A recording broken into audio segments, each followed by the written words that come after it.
And welcome to the Cardinals Nest here on HBC Channel 25. Dean Beckman along with Sports Information Director Donny Nadeau back to talk St. Mary's Athletics, the sports show devoted exclusively to St. Mary's here on HBC. And Donny, the softball and baseball teams are back from their spring trips, tennis teams as well. A lot of the teams went to Florida, baseball went to Arizona. We'll get to all that and more coming up a little bit later. And our feature segment today, Jen Miller, the softball coach for the Cardinals, will be in there fresh off of their spring trip to Florida. They played well, and we'll take a look at their season coming up. 6-2 record for them in Florida, and we'll have to talk to Jen and see if maybe she's getting her PhD. She's got a MASH unit going here. We were just talking off camera. A few nagging injuries that happened down in Florida, but a great week for them, and it's always nice to get Jen on to talk ball, and that means spring and 75 degrees outside right now and on early March, so we certainly can't complain. All right, so that'll be a little bit later on. We'll bring Jen on the program, talk St. Mary's women's softball action. First, though, Donny, kind of a wrap-up from the winter sports season, a number of postseason awards for Cardinals athletes, and we start out in women's basketball, where they had not one, but two all MIAC selections. Yeah, what a great honor both for Jess Thone and Jamie Steffley to be first team all MIAC, and you've got Courtney Early, who was on the all defensive team. Well, great honors for all three of them. It seemed like every time we did a Cardinals Nest and talked women's basketball, those were the three we were talking about. They had outstanding seasons, guided the Cardinals to their first MIAC tournament berth since 2004, 2005, and were rewarded for their efforts. And we talked a little bit. It was nice to see Jamie stay healthy all year.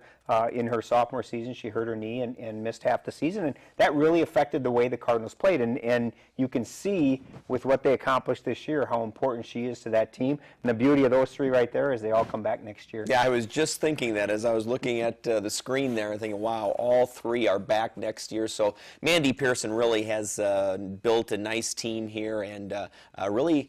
Other than Emily DeWitt, does not really lose any players from this last season's squad, so should be good things to come for the St. Mary's women's basketball team. So congratulations to those three, and congratulations to Michael Burfine from the men's team. He also was a first-team All-MIAC selection. Yeah, Michael really stepped up this year. They lost Will Wright and Lucas Holland to graduation, and Michael stepped right in and became that force, for the Cardinals, really on both ends of the court, and certainly a very deserving first-team All-MIAC honor for him.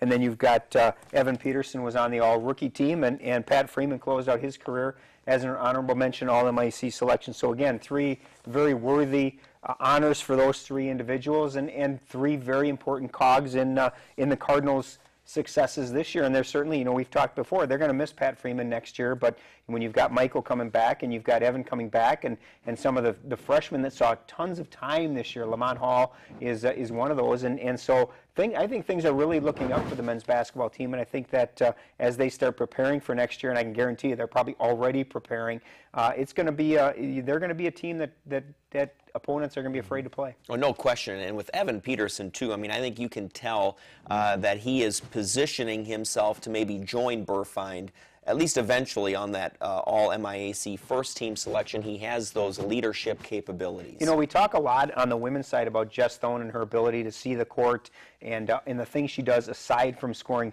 baskets. And Evan's the same way. He's certainly a true point guard, and that's something that St. Mary's really hasn't had the luxury of having over the last several years. And he had a great year. He had 80 assists this year, which is the most since Brinsley Hayward had 81 about 5 years ago. So it's important to have that person in there, and you're throwing a freshman into that very pivotal position, and Evan just stepped right in, and like he was an upperclassman, and he played like an upperclassman, and that's certainly going to benefit them next year as they move forward. And they do lose several people to graduation, Pat being probably the most prominent of those, and Tim Kunkel as well. And so Coach Landham's got to replace some individual pieces.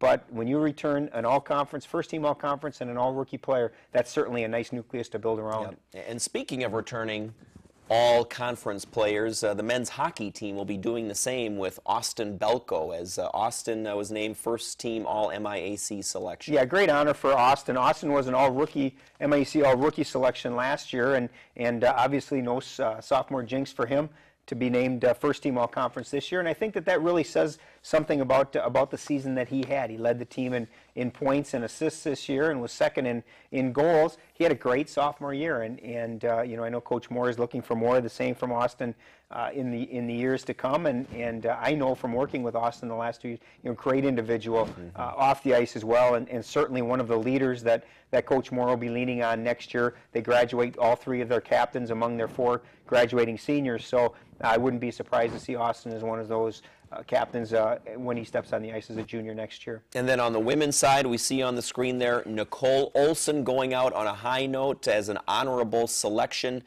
member of the All-MIAC team, along with freshman Brianna Peterson. So you've got the 2 bookends there with the seniors and the freshmen. Yeah, you bookend the 2 of them. A great way for Nicole to end her career. She had a fabulous career here. She was in the top 10 in career scoring, in points, goals, and assists. So she's certainly going to be missed next year. And the interesting and fun part about that is we talk about her honorable mention All-MIAC hockey performance this season. When we bring Coach Miller on in a little while, we'll talk about Nicole as one of the fast-pitch softball players, a great 2-sport athlete, and really didn't miss a beat in her first 2 games down south. She just picked up right where she left off on the ice. Yep, absolutely. And you know, with all of these sports, all season long, we talk about how it's a team game and we highlight the team results.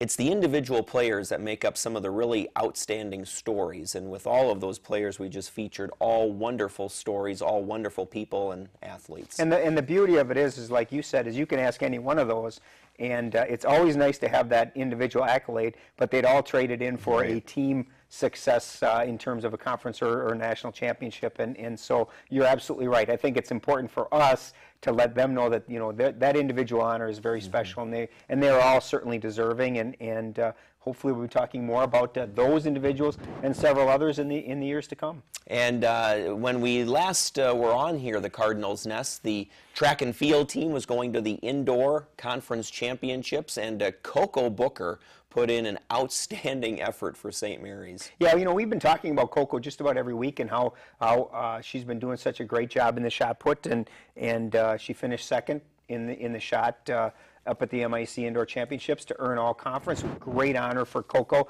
I know she's put in a lot of time, and it's nice, again, for her to be rewarded for those efforts. At the time that she threw her second place effort, it was actually up at the stadium at McAllister. It was the stadium record, only to be broken by the young lady at Hamlin that actually beat her out for first place. So a great performance from Coco, and some really solid performances from the Cardinals. I think that Coach McMahon would have liked a few more of those performances. I think he certainly needed more individuals to be up there in order for them to make any kind of a run in terms of team standings. But I know they're already preparing for the outdoor season, and that kicks off in late March, so they're going to be ready to go as well. Well, easier to prepare for the outdoor season when the weather is what it has been lately around here. Right? Absolutely. It's, you know, I'm sure, you know, we can talk to Jen when she gets here. They've got to be just chomping at the bit to get out and play, because they can. It's nice enough now that they can actually go out in their shirt sleeves and play the game just like they did when they were down south. Yeah. So, yeah, they're very excited to get things going. And one more thing on track and field. 2 names who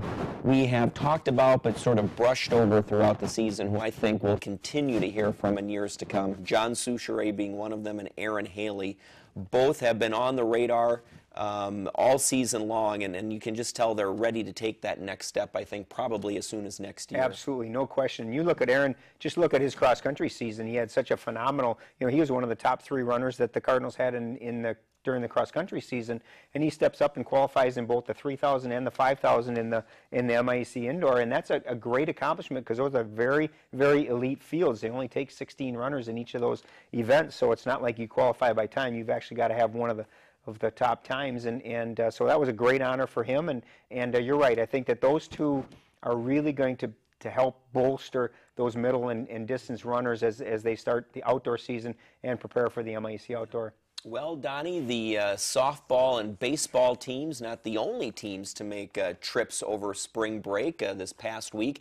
The tennis teams did as well. They went to Orlando, Florida, played 4 matches, and we'll start out on the women's side, Donnie.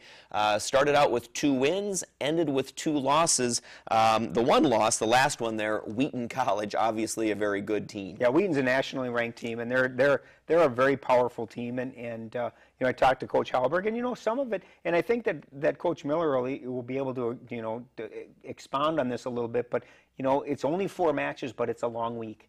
And I think they just ran out of gas in that 9-0 loss to Wheaton, but they played very well early on with a couple of 7-2 wins against Kings College and Bemidji State, and then they had the tough loss to Haverford, and then to Wheaton. So they finished the week 2-2. Great individual performances. I think we'll continue to talk about the Edwards trio all season long. Bailey had a solid showing. McKenna played very well. Bailey and McKenna played very well in doubles. And they're 7-2 right now at number 1 doubles, and so they're very solid, and they're going to be the leaders of this team. And as we really get into the heart of the conference season now, starting on Friday against Bethel, they're going to be the ones that they're going to have to look to carry the team, to fuel the team as they begin a run to hopefully make the conference championships. Yeah. And the men's tennis team, really similar results in Florida. They won their first 2 over Marywood University and Kings College, and then lost their last 2, but no blowout losses in that one. So overall, a pretty good performance for the men's team. Yeah, solid 7-2, 5-4 wins, and then 2-7 and 6-3 losses. So you're right, there were no blowouts. They were in every match, and they've got some individuals that are just playing absolutely phenomenal right now. You look at Michael Lunka and Bobby Steingraber at number 1 doubles. They're 11-0.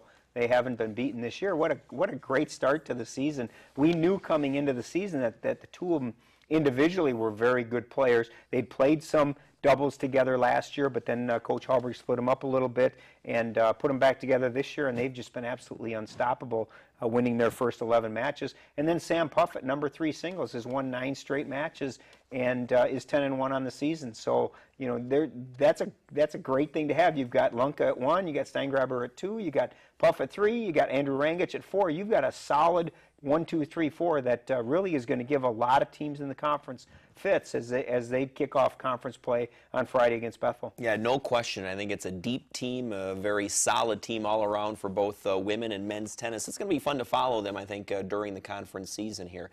Baseball action now before we bring Jen Miller on, the softball coach, to talk about their Florida trip. The baseball team, Donnie, went to Arizona, and what I love about their trip is they were ready to go when they got down there, winning 3 of their first 4 games, including an opening day doubleheader victory over Northern State. Yeah, an NCAA Division II team, a great way to start the season for the Cardinals. And you look at this team, and they always say that pitching is ahead of hitting, and I think Coach Winicke's ahead in both right categories this year. They've scored 70 runs in their first 10 games, and that's certainly going to help them out. It's got to make their pitchers feel good to know that they've got this offense behind them that can score runs, and they win 3 of their first 4, and then they finish 6-4 with a couple of tough losses in there. But you look at some of the scores of some of the wins they've got. They beat Northern 9-2, they beat Albright 14-9. And they beat Lewis and Clark in Game 2 of their doubleheader, 14-13 in 10 innings. So scoring runs has certainly been a positive. Getting some solid performances from some returners, and then Kevin Gannon as a newcomer transferred in as a sophomore. It's just been absolutely lights out as is in his first year here with the Cardinals, hitting over 400. He's got 9 extra base hits with 7 doubles, and just a great addition to this Cardinal team. Yeah, absolutely. And the other thing that I took notice about that trip, their first loss was to Benedictine University. It was a blowout, 15-2. Came right back. It was a doubleheader in the second game, won that game. So a great showing to rebound after a tough loss. Absolutely, and that's going to be a key for them. And that's the beauty of playing doubleheaders is you've always got that second game to bounce back from, and right now that's kind of what they've been doing in the doubleheaders that they played. It's you take away the Northern State one, you drop the first game, and then you win the second game. And I think that shows a lot of character in the team, and I think a lot of the leadership of this team with Vince Lulick and Kurt Swanson leading the way. Those 2 have been around for a couple years now, and Kurt's a senior and is playing very well in his senior year, and the pitchers are doing a great job. They're getting good pitching from a lot of young individuals, and that's very good to see. They've got Tyler Kay. I haven't even figured out how to pronounce his last name. It's got to be Kriziak or but something like that. he's got 3 saves already. You know, and our single-season school record for saves in a year is 6, so he's halfway there, and they've played 10 of their 40 games. So you know, how nice is it for Coach Winicky to have a closer, to have somebody that you go into that 6th or 7th inning, you know, with a 1 or 2 run lead, and know that you have a very good shot at winning because you've got somebody who's going to go out and close the door. Right. And that's very important. I was going to say, most of the relievers seem to be playing well. Sam Nord turned in some good outings down there in Arizona. You mentioned Kevin and Kurt playing well, and also Vince Lulick batting .300 down there in Arizona. And he's kind of a key cog in that offense because last year, anyway, as Vince went, the team seemed to go. Absolutely. And we talked to Coach Winicky when we had him on the show. One of the things with Vince is his versatility. And Vince played some outfield down in Arizona, and he played some third base. And so he's going to be able to do a number of different things. And again, I think you know, Justin Cronenbush pitched very well in Arizona. Teddy Van Rance did both. He pitched very well, and he was nice at the plate. Did a good job at the plate, hitting .444. So you know, he's one of those two that needs to step up now. He's been at it a couple of years, and it's time. Basically, it's his time. You know, he and Justin are very important to a very young pitching staff, and so they're going to need to step up and throw a lot of innings. Sam Nord, as you mentioned, did a very nice job in Arizona. You've got Pat Regan picked up his first collegiate coaching or pitching win. Will DeBruin picked up his first pitching win. So they had a lot of good young players step up, and that's what Arizona's all about. It's getting these kids a chance to finally start playing, get outdoors, but also kind of just get their feet underneath them and kind of understand what the college game's all about. And I think if you ask Coach Winicky right now, he'd put a smile on his face and say, I was very happy with the way things went in Arizona. Yeah. Unfortunately, now there's a long layoff. They don't play again until March 25th and 27th up in the Metrodome, so they kind of have to let things rest a little bit, try to improve in some areas, and see where it takes them on the 25th. Yeah, you have to kind of laugh a little bit that they're playing in the Metrodome when it's 80 degrees outside, but you know, you usually don't get marches like this, and those doubleheaders in the Metrodome are very important for the Cardinals because they need to continue to play, and they need to continue to get innings from their pitchers.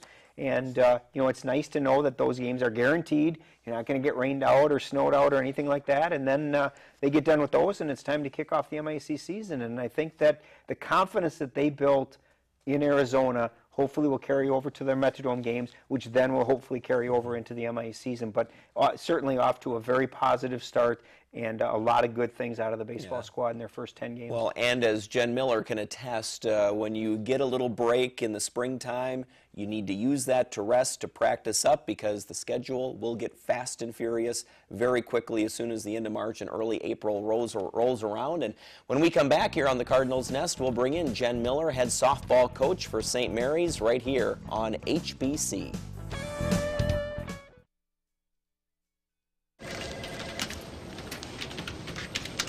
Hey, George, Yeah?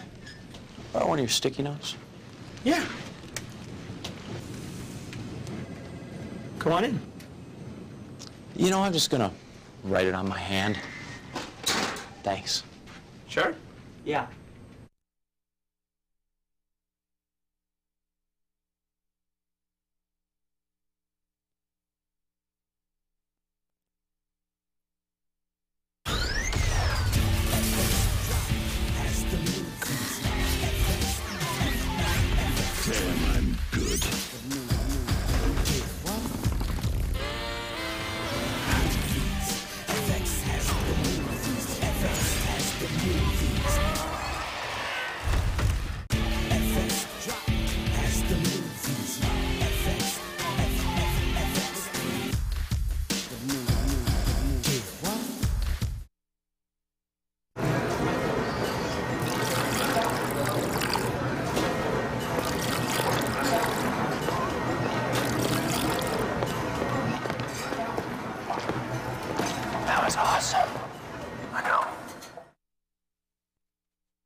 Lidstrom to make another stop.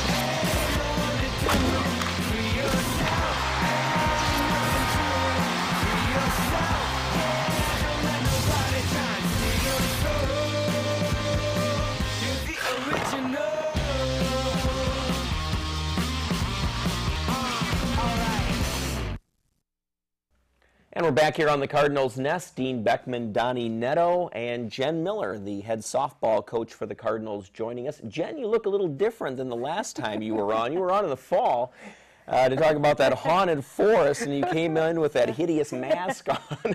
So I'd much rather have you in this capacity here, so thank you. Me as well. And, of course, that haunted forest, which you were on in the fall to talk about, helps to fund your spring trips, and Correct. you just returned Yes. from the big spring trip this year going to Florida, and really played very well. I'm sure you had to be very happy because a lot of question marks going in, but I think you got some pretty positive answers down there. Yep. Going in, we knew we graduated a couple, very good players out of our program. So we're looking at our first years to step up as well as some of our returners. So I think we got saw some good things out of our first year players. Talk a little bit about the trip itself. Usually, in recent years, you've gone to Arizona. Many years, you went to California for the SunWest tournament. Sure. Talk a little bit about this year because it was a different location. Did that make it more difficult for you, maybe as the coach or the players, just to be in a different environment? I think it would, from the coach's perspective, going to a different place, just not knowing driving, that type thing. Just a little behind the scenes stuff was a little bit different. I think for the players, I think they enjoyed it because it was a new place to go, a new scenery, new teams. We haven't seen many teams that we played. You mentioned before that the only team we've seen before is the College of New Jersey. So I think overall, going to a new place, getting a new perspective was a good thing to do this year with so many new players, different team, set the tone a little different there. Well, I was going to say, you started out with that Lebanon Valley College, and just like the baseball team, really started out on the right foot, winning that first doubleheader. Yep. Our first game, we only won by, I think, one or two runs. Just that first game, just get on the dirt. We haven't seen the dirt since last year, so it was nice to start out that win, and then we kind of gave it to them a little bit the second game after we got our first game under our belt. So. Did things continue to get better as the trip went on? You know, you finished 6-2, so obviously you played well all week. Sure. But did you see people getting comfortable, maybe with their swings, maybe just fielding the ball as the week went on? Sure. Once you field a lot more balls on the dirt, you get a little bit more comfortable. It's not those rack hops you get when you're inside in Minnesota. So, so they started to feel a bit more comfortable. For lineup-wise, we changed it up. As you're talking about the spring trip as a way to find out who you got, what lineups you can use. So I think we had 8 different lineups in the 10 games we played this year. So, but that's good. Figure out where to go, what our best lineup is, not necessarily the best player in each position. How's the team going to be best? And that wasn't necessarily because of injury or anything. It was just more to see where people fit in. Yep, the depth on our team and the amount of different positions our players can play, just to see how they felt, what lineup is best for us in certain situations, that type of thing, depending on the team you play, what lineup you put on the field. Any surprises from a personnel standpoint in terms of what you expected and maybe what they produced Sure. in Florida? I think we kind of knew what we were going to get into. No real surprises. We kind of knew what to expect from certain people. Different surprises in what they can do in their non-primary position, maybe. But we knew the talent that we have. We knew what we could expect out of them. I think that's what we found out. But just they have their primary position, their secondary position. So what they can do in their secondary position, that can help us out as well. Talk a little bit about some of the returners that really have kind of stepped up already. You know, you've only played 10 games, but you know, I look at Paige Carter and I look at Haley Ohl and what they've accomplished already. You know, this year they seem to be just kind of picking up where they left off last year. Yep, both of those picked up where they left off last year. Kayla on the mound, she's going to pitch a lot of innings, which she stepped up, being able to do that on the trip. Nicole Olson, she got injured after the first couple games. She was lights out the first couple, but had to take a couple games off due to an injury. So I think she's a good returner as well. Aaron Stenseth, I think, will come around in the next couple weeks, just coming off a long hockey season. Kind of drags a little bit in hockey, and getting into softball, it's a long year for them. So I think once they get a little bit more under their belt, I think they'll step up that way as well. Wanted to have you talk a little bit about Alex Rasky and Anna Rambolt. Both played very, very well here in the early going, Yep. so tell us about them. Yep. Alex is a freshman. I think that she's going to be an excellent athlete for us out of her career. She's a very talented athlete. I think she stepped up and showed us what she can do. Anna Rambolt's a transfer.